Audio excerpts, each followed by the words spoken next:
Yes, we are on time and we are ready to do another Ljubljana Talk here live at IBTM 2024. And with Goraz, we have another great guest today to talk to, and that is Bryant, with the coolest name for a company, Rubbish Ideas. Thank you. What kind of rubbish ideas are you thinking about in Rubbish Ideas? Well, really, our core idea is to challenge the idea that we should have rubbish, the idea of waste. To us, waste is ridiculous. We spend huge amounts of time as humans extracting resources from the environment. Oil is miles underground. Metal, you think about mining metal, it's very complicated. You can dig a giant hole in the ground and you get a beach ball sized bit of copper. So extracting minerals and resources from the environment, very difficult. Waste contains everything that we need, right? That all of our products are made from the materials that we need to make new products. So it is in some ways completely mad that we have this concept of throwing stuff away, because I think we'd all find it easier if I asked you to go get me some metal. You probably wouldn't dig a giant hole in the ground. You'd go pick up a can off the ground, right? So intuitively, it feels more simple to access, and it is. The only reason that our society doesn't work like that at the moment is we spent hundreds of years investing in extracting, and we haven't spent anywhere near as much time thinking about how we recover our waste. So would you say that it's our old trash piles that are actually the new future sources of metal and other resources? Absolutely, yes. I think that's, the mining of landfill sites in the future will be big business. And again, it makes sense. If you wanted to make a car, would you go to the scrap yards filled with old car parts, or would you try and turn a mountain into a car? You'd probably go to the scrap yards. It has everything you need, all of the components, all of the raw materials. They've already been refined, they're there. It's much easier to access, so it makes a lot more sense. Connor, do you agree that our grandmothers were better in preserving Mother Nature than we are now? Yes, absolutely. But we don't actually have to go all the way back to our grandmothers. Actually, if we look at many indigenous cultures around the world, they have a much better relationship with the natural world than we do. So, there are many indigenous communities alive today that still practice a model of much more responsible environmental stewardship that we in the kind of Western or developed world, and really, to be honest, all developing economies have sort of started to, have really lost and need to regain. I would say your idea is also close to the growth model, am I right? And here we are still talking about growth. We are obsessed with growth. So because of the growth, we have a lot of waste. So what is now good for your project? So that we are growing so fast and we have a lot of waste, so that we can fuel your idea, or we need to really think about it and the growth is the right process? Okay, so I'm actually sort of properly answering your question earlier about rubbish ideas. We are a circular economy consultancy, and a core tenet of the circular economy is following this process of that the first R is you want to reduce. You do want to reduce consumption, and then rethink, reuse, repair, and recycle is the final thing. But that reduction could be seen as a reduction in growth. However, I think that businesses and governments around the world find the concept of degrowth incredibly terrifying, but they also think that's because they haven't thought about it hard enough, and of course are ignoring the fact that we will be forced in some way to do this anyway. But that really what we're saying is we need to reduce consumption of raw materials. But that doesn't actually have to be linked with economic growth, right? You don't have to, at the moment, economic growth is tied to resource consumption, right? But that link doesn't have to be. You can provide services without consuming resources. In fact, you can provide a service that is much more efficient with resources. So you are degrowthing on the resource consumption, but you are increasing the sale of your services and so on. And I think another example of this would be digital, right? That in a virtual world, I could build you a castle, and that castle took no resources to build. Yeah, well, a little bit of energy, but we can make that, we can generate that energy from renewable sources, and so we can have growth in that area. So, I'm not on the thing that all growth has to stop, but we do need to stop infinitely consuming more and more resources. And again, that's not just me saying that as an environmentalist, it's just a practical reality, right? We have finite resources. We cannot infinitely and exponentially consume them. If you have a cookie jar and you start eating the cookies and you eat more and more quickly and quickly, eventually you run out of cookies, right? This is pretty elementary stuff. Well, Connor, if I do a small play of words here, we are at IBTM, one of the main events of the meetings industry's calendar. And you see IBTM happen, you see all these meetings, talk about meetings, creating events, the whole industry behind it. Yeah. How would you apply rubbish ideas to the meetings industry? Well, good question. I mean, we work with quite a lot of events in this industry, and essentially, our starting point would be: look, we've got all businesses need to make quite a radical transformation to get to an ideal version of a more circular business model. But there are small steps that we need to take to get there.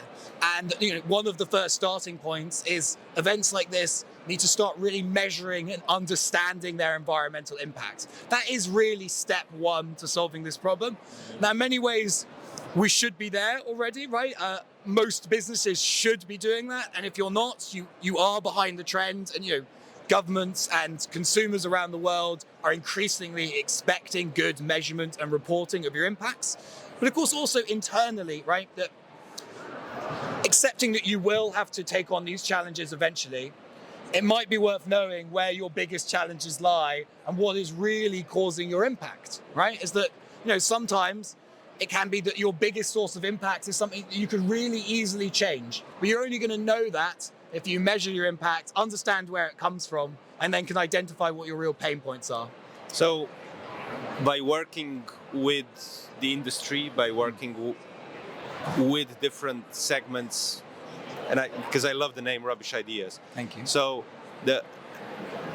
where do you see, or perhaps what kind of changes excite you that you see we are going in the right direction, or perhaps what actually frustrates you that we're not doing it? I mean, you touched upon measurement, so I'm going now into the positive, perhaps. So within the events industry, obviously you have a spectrum of events. You've got the large corporate events like this, but you also have things like music festivals. And music festivals have made a huge progress. To be honest, they have been leading the events industry sector on environmental changes, on tackling circular economy issues. And so there are some really good examples across the events industry.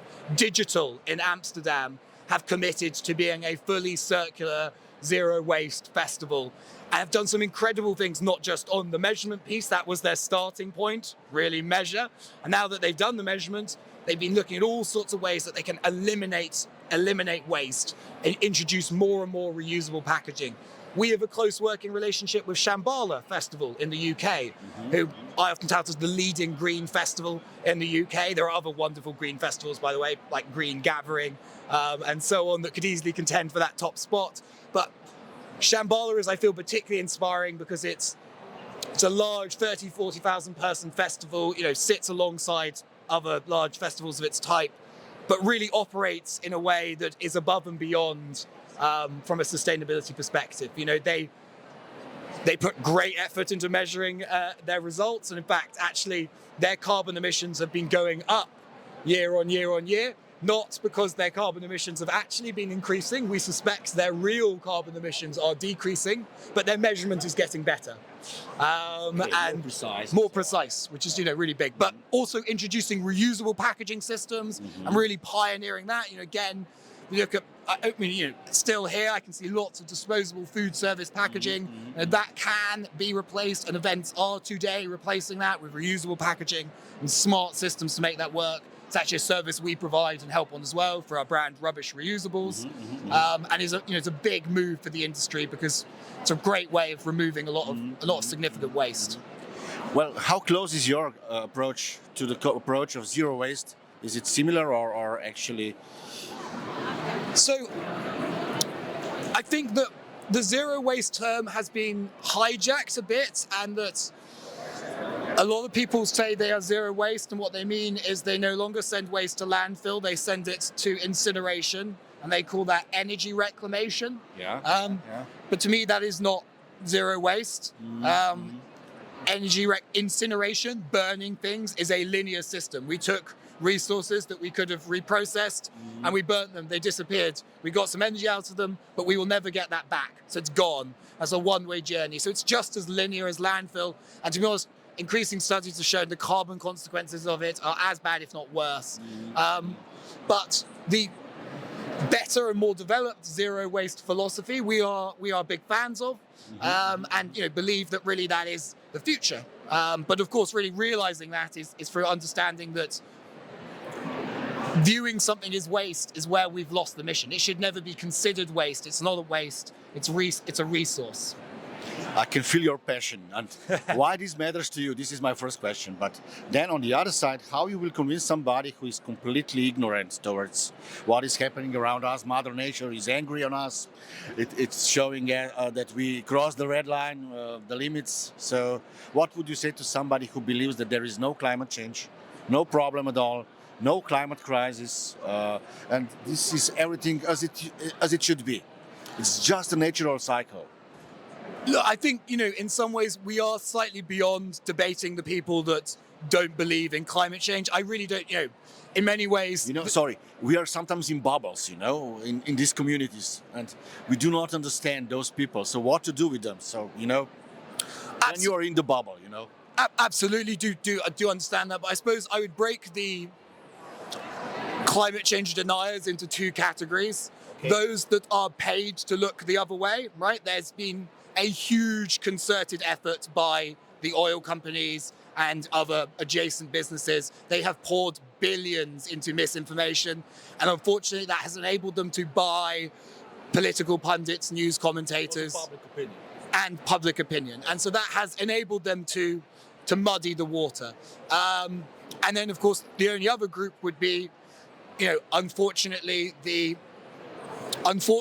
ignorant or willfully ignorant. There is so much overwhelming scientific data out there. In many ways, it's like arguing with someone about the Earth being flat or gravity being real.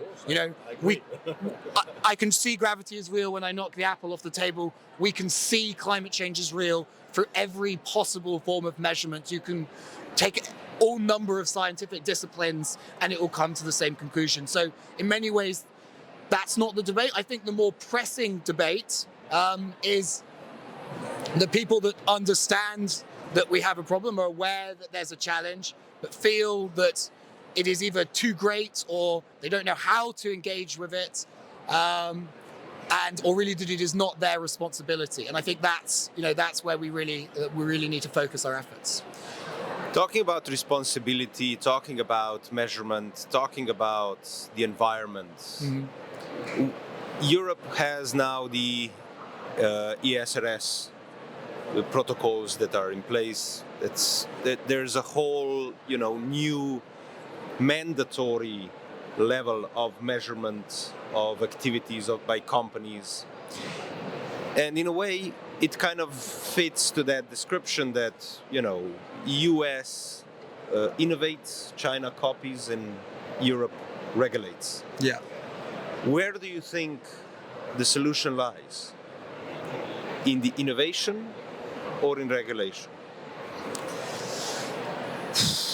I think that's a difficult question, but I would say that regulation plays a huge and vital role because ultimately it opens the ground for those innovations to be deployed. We have known what we needed to do for a very long time. In many ways, the innovations that we're talking about in a climate and environmental context are not new. These solutions have existed, longer than I've been alive.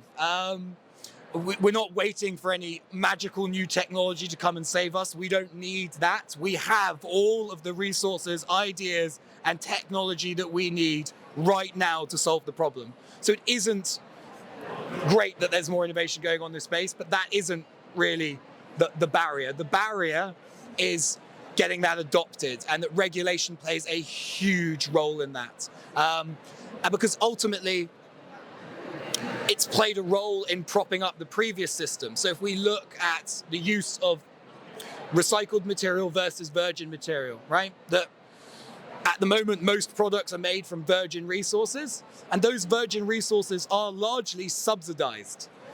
Oil companies around the world have received trillions in subsidies from governments around the world, which means we as consumers have been subsidizing the cost of plastics, of petrol, of fuels.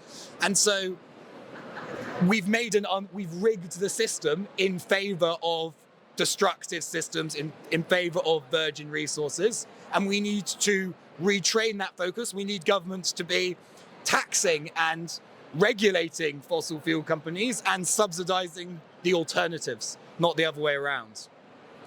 Somehow boomers are guilty for everything what is happening, you know, and your generation actually is now full of waste, you know. How do you see that? And sustainability is about future, I think so. It's all about future, not about, you know, the past. So yes, I think there's an interesting thing is that obviously boomers do get a lot of shade thrown on them for their role in this.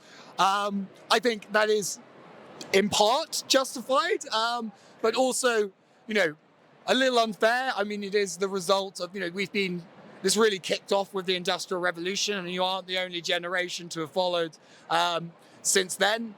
But of course, you know, unfortunately, as the generations have got on, our awareness of the issue has grown. So we become more culpable the more we understand what we're doing, right? So the more aware you are of the problem, the more you are to blame if you are contributing to it and not actively solving it. And in terms of the sort of younger generation, I mean, that's part of what gives me great hope. You know, I go to give talks in schools and at universities, and the younger down the spectrum we go, surprisingly, the more aware and engaged with this topic. In fact, often I feel like I should be there lecturing the teachers and not the students, because they really get this. And I mean, that is great, because while they're young now and they're not in positions of power, these are the future CEOs, politicians, and world leaders. And so their culture, their view of the world will become the dominant narrative. Ultimately, the boomers can't hold on to power forever. amazing. Well, let's come to the numbers. We are coming to the end of discussion, but we calculated a lot of carbon footprints of events. It depends on the size of complexity of event. The waste could be up to 10%, but the majority goes to travel and to mobility and to energy. But how can we reduce this 10%? What can you give some practical ideas? Here we are at the trade show. You know, look around. You know, there is a lot of waste, which is not a waste at this moment, but tomorrow it will be when the show will be over, you know. So how can we reduce that, by your opinion? Let's give some practical examples to our Rubbish ideas. Some rubbish ideas, yes. Absolutely. Well, first, I want to quickly challenge the notion that travel is 90% of your carbon emissions. That's a common thing touted by the events industry, and we've been tackling that for years. And in many ways, it's a bit of a passing of the buck. We ask large companies and they go, oh, 90% of the emissions are travel, and travel's a bit out of our control, so there's not that much we can do about it. Oh, no, it's not like that at all, actually. We can really change travel habits massively, you know. Like using metro here. It's in the center of convention center, you just go down, you know, and you're in the metro, one of the most beautiful metros in Spain, you know, but nobody's using that. The taxi line is really long there, you know, so yeah. Oh, I mean, absolutely. Imagine the change. I'm completely with you. Yeah.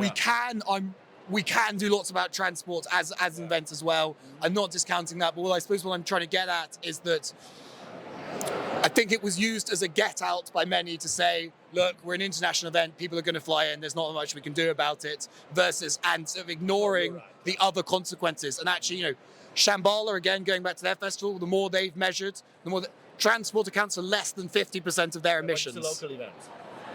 Yes, although they do have people travel from all over the world, but the more they studied their product consumption and their waste and so on, they found that actually there were much more carbon emissions there than they expected. You know, I imagine with an event like this, the reason they think or might think it was 10% is because very little effort has gone into measuring the impact of all of the resources that went into putting this on. And so they just don't know. So the assumption is it's low. But when we measure it, we find out it's actually much higher than they might think. As Gora said, we are coming to the end of our time with this Ljubljana Talks. I want to thank you, Connor, for coming. But before we really finish, we have a couple of fire questions. So short questions, you can answer them quickly or more elaborate, whatever you choose. So I'm going to ask you the following. Beer or wine? Beer or wine? I'm beer, I'm afraid. Night or day? Sorry? Night or day? I'm a night person. I struggle to get up in the morning. I can work very late at night. Sea or mountains?